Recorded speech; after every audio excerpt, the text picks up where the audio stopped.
Eh bien, aujourd'hui, nous avons rétrogradé de façon grave la situation par rapport à d'autres pays. Nous sommes 10e, 12e, 13e, 14e, selon les catégories que l'on interroge et qui nous intéressent. Voilà. En tout cas, notre service de santé et public, celui qui nous intéresse, a rétrogradé de façon forte la situation que nous connaissons aujourd'hui et correspond à une dégradation. Voilà. Alors, il faut le répéter à tous nos interlocuteurs. Voilà. Les chiffres et la place que nous occupons actuellement dans le monde, c'est des choses qui sont connues, à la portée de tous, voilà, indépendamment des positions de chacun sur l'organisation de la santé, nous devons savoir quelle place nous occupons aujourd'hui dans le monde. Eh bien, cette place, elle est, je vous le dis, en chute importante. Et en très peu de temps, hein, en moins d'un demi-siècle, nous sommes passés de la première place à la 15e place dans le monde. Voilà la situation. Ça, c'est une première donnée très forte. Alors, qu'est-ce qui permet d'avoir un système public de santé? Donc, celui qui permet à tous d'être soignés correctement. Eh bien, il faut effectivement un système qui permette le financement permanent qui correspond aux besoins de santé. Alors, la sécurité sociale a pour but de rembourser les traitements. Voilà. Dans un hôpital, il y a des traitements, et les traitements comportent également les examens de laboratoire, les examens radiologiques, ce qu'on appelle les examens complémentaires d'une façon générale, mais ne comportent pas les investissements hospitaliers, autres que le matériel et le coût des soins et du personnel. Il est donc nécessaire que les hôpitaux bénéficient d'un investissement public qui vienne de notre capacité, un État, de récolter des fonds publics. Voilà. Or, mais vous l'avez dit très bien, la recherche aujourd'hui est d'assurer l'autofinancement des hôpitaux.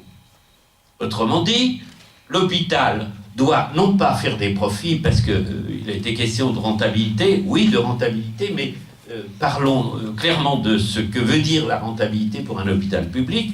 Ça veut dire qu'un hôpital public, par le coût des soins, remboursés par la sécurité sociale, les complémentaires, ça c'est une autre question, mais peut-être on en parlera, donc le remboursement des soins doit permettre de dégager un excédent qui permette l'investissement. Voilà la situation qui est imposée aujourd'hui aux hôpitaux. Soyons clairs, ça ne peut entraîner qu'une dégradation actuellement. Voilà, c'est aussi simple que ça. Donc, il faut que vous ayez en tête ce schéma de financement. Il explique la situation que nous connaissons. Alors, les gouvernements qui succèdent, et le dernier n'est pas le dernier en la matière, il est même bien placé pour tenter de réduire au maximum les dépenses de l'organisation de la santé publique. Voilà. Donc, par le biais, je vous ai dit, du remboursement et du financement par les complémentaires, ou assurances privées, ou complémentaires mutualistes.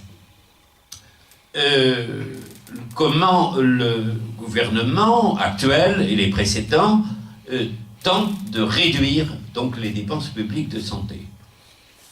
Je vous ai dit le mode de financement, et comme il a été dit, tel hôpital est en déficit, mais vous le savez, ce sont tous nos hôpitaux publics, pratiquement, qui sont en déficit. Le déficit total de nos hôpitaux publics est de l'ordre du milliard. Voilà. L'hôpital que je connais le mieux, où j'ai travaillé, où je participe au comité de défense, parce qu'il connaît une situation qui est plus grave que la vôtre, si je vous ai bien entendu, eh bien, cet hôpital cumule actuellement un déficit de 50 millions. Voilà. Donc, les administrateurs de ces hôpitaux ont pour fonction de rétablir l'équilibre financier. Alors, quand on parle d'équilibre financier, tout le monde est d'accord sur le principe. Voilà. Il faut rétablir l'équilibre financier. Mais ça ne peut se faire que par des réductions du nombre de lits. Ça y a pas de... je ne sais pas quel est le vôtre. vous avez, je crois, 480 lits actuellement. Quelle est la diminution au cours des 10 dernières années, vous le savez? Moins 45 lits, on a perdu. Oui. Mais tu voulais dire quelle diminution de... Bah, la diminution en 10 ans du nombre de lits. C'est ça. Oui, alors je vais vous donner le nôtre. Nous sommes partis, hôpital construit en 1978, donc 40 ans, avec 600 lits. Aujourd'hui, nous avons moins de 300 lits. Voilà.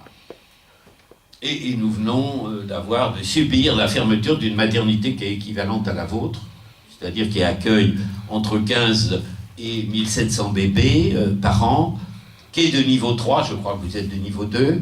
Voilà.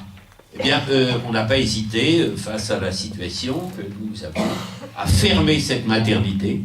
Je crois qu'actuellement, en dehors de Paris, proprement dit, avec des maternités importantes qui ont disparu, comme Saint-Vincent-de-Paul, par exemple, Saint-Antoine, l'Hôtel-Dieu, donc beaucoup ont disparu, hein, dans le cadre de regroupement des maternités hospitalières publiques.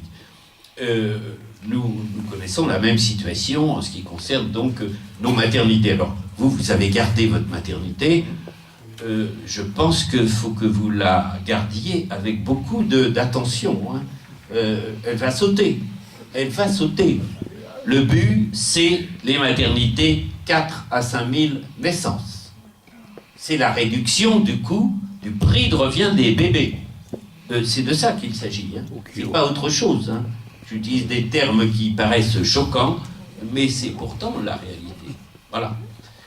On réduit la durée moyenne de séjour, vous le connaissez, c'est une obsession pour tous les services et pour tous les hôpitaux. Comment vous en êtes encore à 4 jours et demi dans une maternité, c'est intolérable. La durée moyenne de séjour doit être réduite à 2 jours. Alors je ne sais pas ce qu'il en est de Rambouillet, mais voilà où nous en sommes.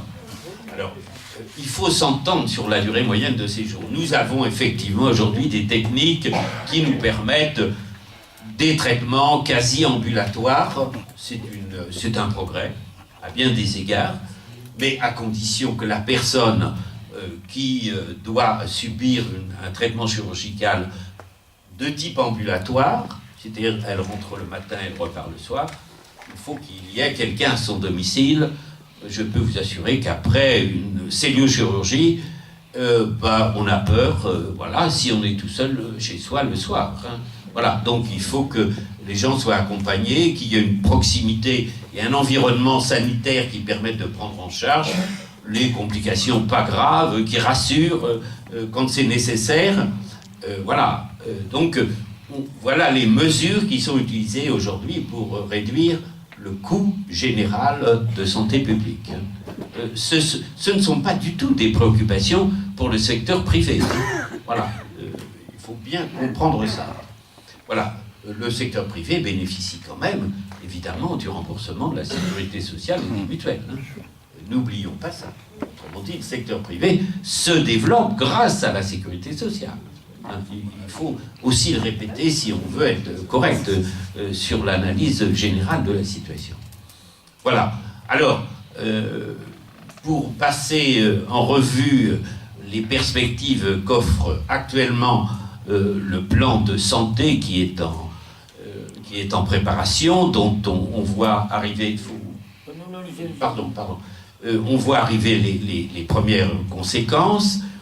Alors, on vous a rappelé en quelques mots la stratification de nos hôpitaux. Donc, les hôpitaux universitaires sont des hôpitaux destinés à la recherche et à l'enseignement. Il ne faut pas oublier ça. C'est leur fonction principale. Hein. Alors, qui ont effectivement un certain nombre de services qui sont, on va dire, de spécialités fortes, qui ne peuvent pas être réparties sur tout le territoire dans des hôpitaux généraux, voilà, parce que ce sont des pathologies rares, parce que ce sont des gestes opératoires très particuliers. Voilà, donc à la fois l'enseignement et la recherche, c'est un budget qui est lourd. Hein. Y participe d'ailleurs le ministère de l'enseignement, de l'éducation nationale, par exemple, et de la recherche pour la recherche. Autrement dit, il ne s'agit plus seulement des dépenses d'ordre sanitaire. Voilà. C'est des budgets qui sont considérables. Hein. Les hôpitaux universitaires sont en déficit comme les autres, hein, à l'exception de 2 ou 3, je crois. Voilà, plus donc des traitements qui sont des traitements tout à fait particuliers et spécialisés. Autrement dit, l'hôpital général comme le vôtre, c'est l'hôpital qui doit prendre en charge la plus grande partie des traitements chirurgicaux et médicaux. Et de l'obstétrique, c'est-à-dire des maternités. Voilà. Or, actuellement, ces hôpitaux généraux sont réduits dans leur capacité pour, d'une part, en faire ces hôpitaux de proximité. Alors, précisons, les hôpitaux de proximité, ce ne sont pas simplement des consultations. Il y aura des services de médecine qui permettront une hospitalisation en médecine. Voilà. Un laboratoire, un service de radiologie. Voilà, mais ni service de chirurgie, ni urgence, ni maternité. Voilà, c'est clair. Voilà. Alors, est-ce que... alors là, il faut que vous travailliez un peu pour savoir quel est le destin, mais c'est dissimulé en général, hein, le destin de l'hôpital de Rambouillet. Alors, vous avez une population sanitaire, si j'ai bien entendu, 200 000 habitants. Alors, théoriquement, c'est tout à fait la population qui doit correspondre à un hôpital général qui assure la majorité des spécialités, la chirurgie, c'est-à-dire à la fois l'orthopédie, l'urologie, la chirurgie viscérale. Hein, c'est ça que ça veut dire. Hein, voilà. Pas la maternité. Alors, les maternités, bien sûr. Si, bien sûr. Bien sûr. C'est ma spécialité en plus, et je suis pour qu'il y ait des maternités les plus proches de la population, voilà, et qu'on ne rassemble pas, contrairement d'ailleurs à l'esprit des précédentes réformes, qui avaient prévu une stratification des soins obstétricaux. C'est-à-dire, nous avons au total, si vous voulez, dans une population comme la nôtre, à peu près 15% des naissances qui nécessitent des soins particuliers. La maman ou le bébé. Voilà, à peu près 15%. Les maternités de niveau 2 comme la vôtre doivent assurer toute une partie de ces pathologies mineures, moyennes, et qui doivent être prises en charge ici. Voilà, il n'y a aucun doute là-dessus. Voilà. Quant aux maternités de niveau 3, elles sont en charge des pathologies les plus lourdes, en particulier de la grande prématurité, et nécessitent des services qui sont de réanimation néonatale. Voilà. Donc, on considère qu'il faut une maternité de niveau 3 par département, mais les objectifs sont de réduire vraisemblablement à des maternités de niveau 3, pas au niveau des grandes régions, parce que c'est vraiment trop là, mais au niveau de quelques départements. Voilà, le but est celui-là. Et parce que, contrairement donc à ce que je vous explique, les niveaux de soins, actuellement, la recherche faite par les gouvernements et le ministère de la Santé est de rassembler l'ensemble des soins obstétricaux dans de grandes unités de 4 à 5 000 naissances, comme je vous l'ai dit, et qui regroupent donc les niveaux 1, les niveaux 2 et les niveaux 3. Voilà la perspective qui nous est offerte. Alors, là, c'est à vous de discuter. Hein. Personnellement, je suis absolument opposé à ces regroupements de 4 à 5 000 bébés. Voilà, mais la population doit s'exprimer par rapport à ça. Et elle est seule capable de s'opposer au regroupement hospitalier des grandes maternités. Voilà, ça c'est certain. Il faut savoir que quand même beaucoup de professionnels se laissent tenter par ces regroupements. Voilà. Et donc, vous ne trouverez pas toujours des alliés parmi les professionnels. Alors, pour l'obstétrique, par exemple, il y a quand même toute une partie des sages-femmes qui sont très attachées à ce qui est le propre de leur profession, c'est-à-dire, en définitive, les accouchements qui se passent bien, simplement, qui ne nécessitent pas une intervention médicale, et elles jouent un rôle considérable dans la possibilité de respecter la physiologie de l'accouchement. Aujourd'hui, si on veut transformer, par exemple, les soins obstétricaux, ce sera extrêmement difficile, c'est possible. je suis de ceux qui considèrent que nous le devons en plus, pour respecter justement la proximité des naissances avec la population. Je pense que, je crois déjà vous l'avoir dit, cette idée que les élus, par exemple, ont conscience que la naissance est une nécessité dans leur ville. Pourquoi ? Eh bien parce que la naissance, c'est la naissance du lien social. C'est le premier lien social, la naissance. C'est le premier rapport à l'autre.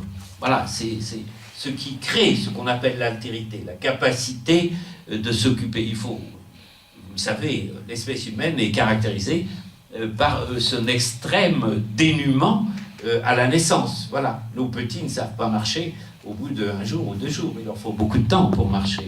Ils ont tout à apprendre. Voilà. Et ce lien qui correspond à la prise en charge du bébé est un facteur de lien social essentiel.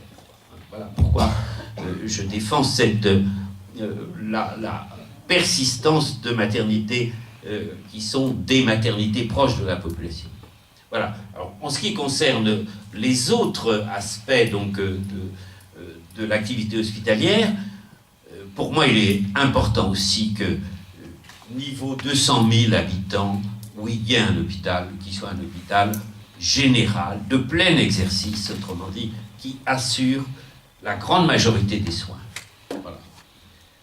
Alors, tout de suite, une préoccupation à laquelle vous êtes peut-être confrontés vous-même déjà, c'est le nombre de médecins. Or, vous le savez très vraisemblablement,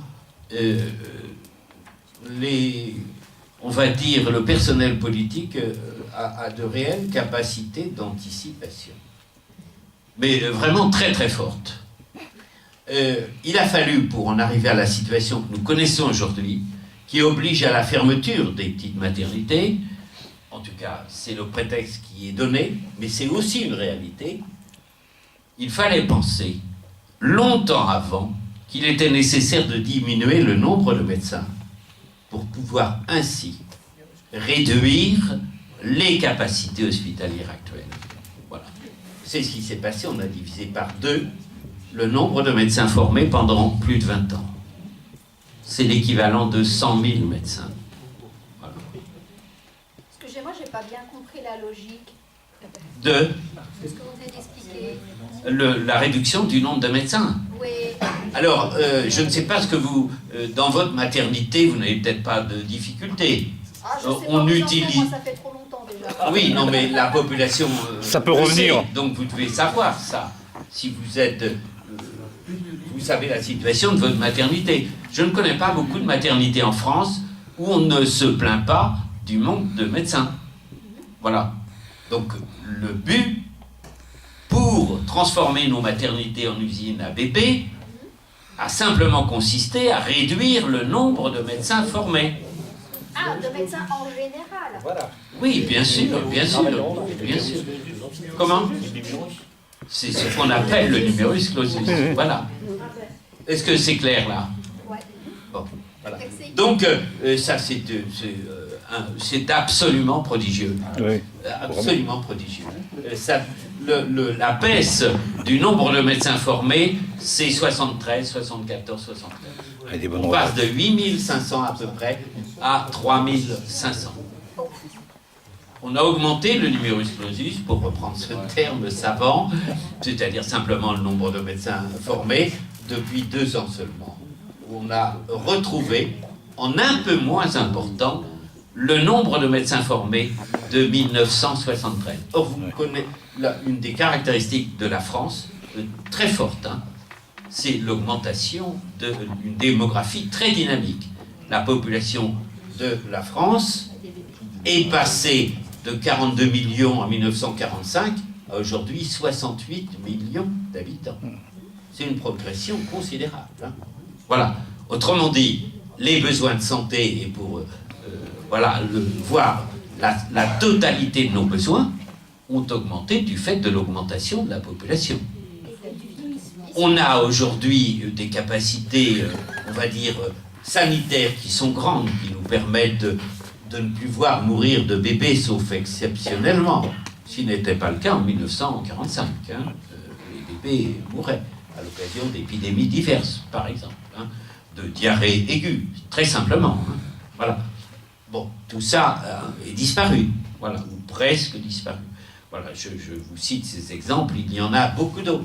Voilà. Effectivement, l'espérance de vie a augmenté de façon très importante, mais il faut savoir, les États-Unis étant quasiment un modèle social que nous imitons de près ou de loin, que les États-Unis voient aujourd'hui leur espérance de vie diminuer depuis 5 ans. Voilà, ça c'est très important. Hein.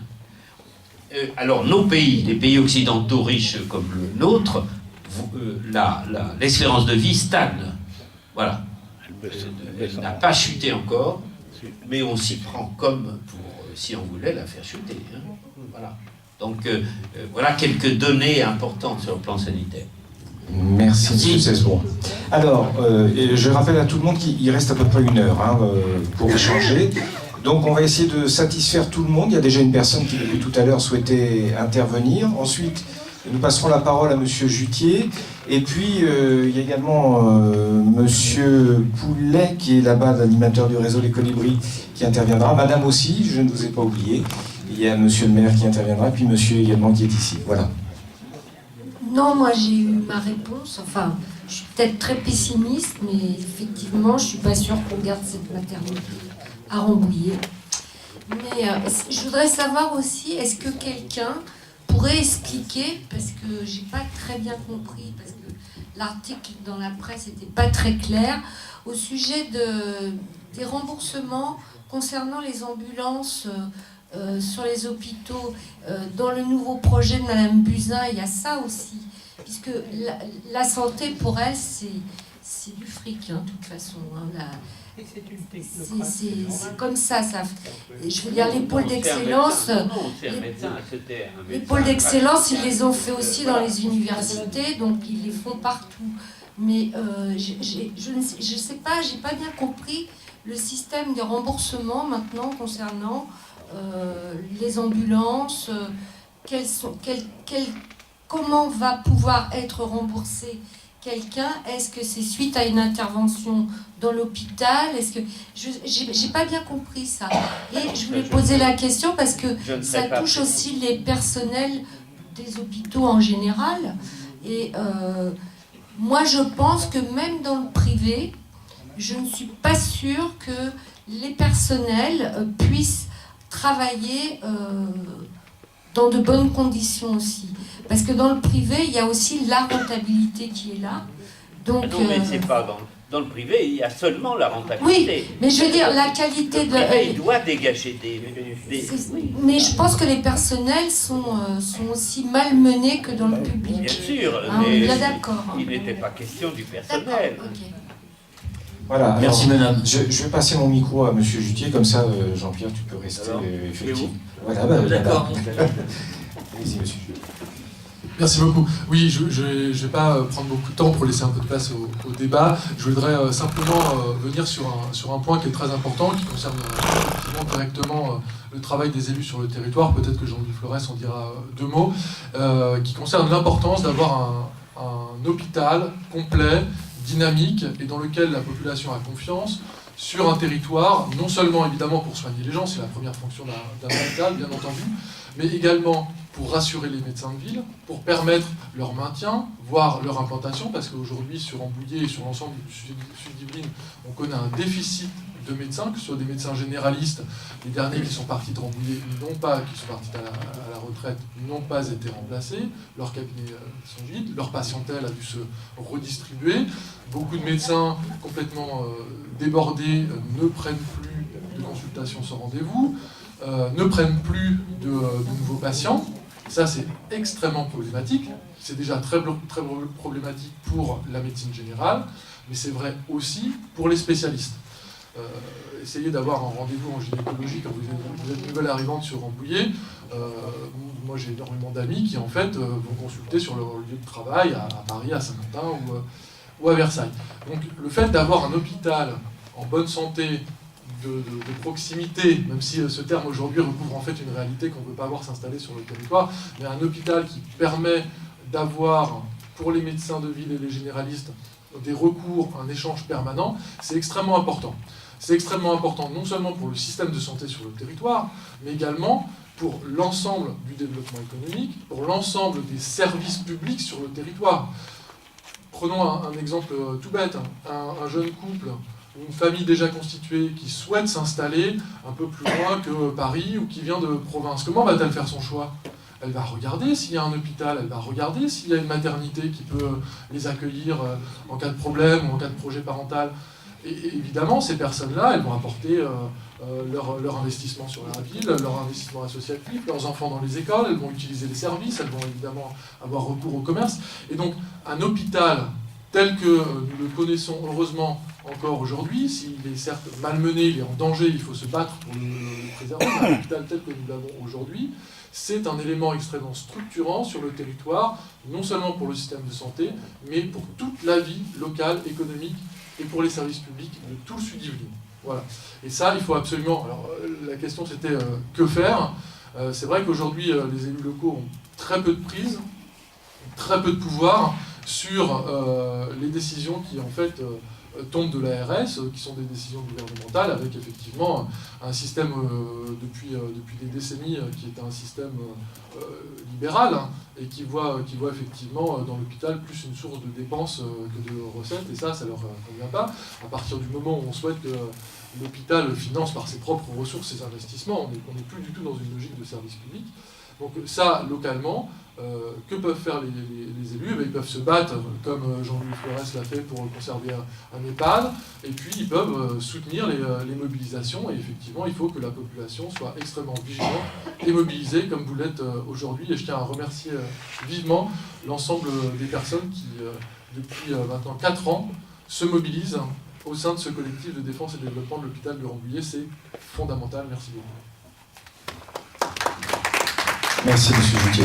Alors, auparavant, Jean-Pierre, on va laisser la parole à monsieur le maire, et puis il y a une dame qui est juste là-bas qui a demandé la parole, ensuite il y aura Alain, et puis il y a un monsieur qui est ici.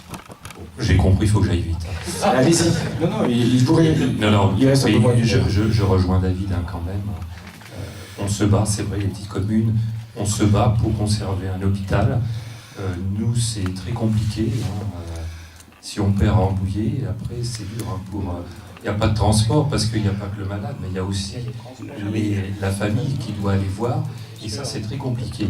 Enfin, moi, le GHT, ça fait longtemps que je dis, c'est pas terrible. Ça me fait penser au premier de cordée. C'est-à-dire que le GHT, c'est un aspirateur. Hein, l'aspirateur pour l'hôpital qui est en haut, qui va aspirer les services, qui va aspirer les médecins. Voilà. Et qu'est-ce qui va rester ? J'espère qu'on va se battre et que ça va continuer. Hein. Je voulais aussi revenir sur le service public en général. Le service public, on a l'impression, depuis déjà quelques gouvernements, que c'est un gros mot. C'est un gros mot, le service public. Ça les emmerde. Hein. On préfère tout passer au privé. Notre ami pourrait en parler pour les autoroutes, il ne vous l'a pas dit, mais il se bat pour ça depuis des années. On veut tout passer au privé. Et puis quand on veut faire des partenariats public-privé, c'est marrant parce que le public, il a tout à perdre et le privé a tout à gagner. Regardez l'hôpital de Corbeil. Hein, ça a été une pompe à fric énorme. Et donc, derrière tout ça, il y a l'hôpital et tout le matériel, mais il y a aussi le personnel, et pas qu'à l'hôpital. Depuis des années, les fonctionnaires ont fait tout pour dire c'est eux qui sont en cause. Les déficits sont les fonctionnaires, sont des feignants, ils foutent rien. Par contre, on veut bien conserver des infirmières, on veut avoir nos transports, on veut avoir tout ça, mais on veut s'en séparer.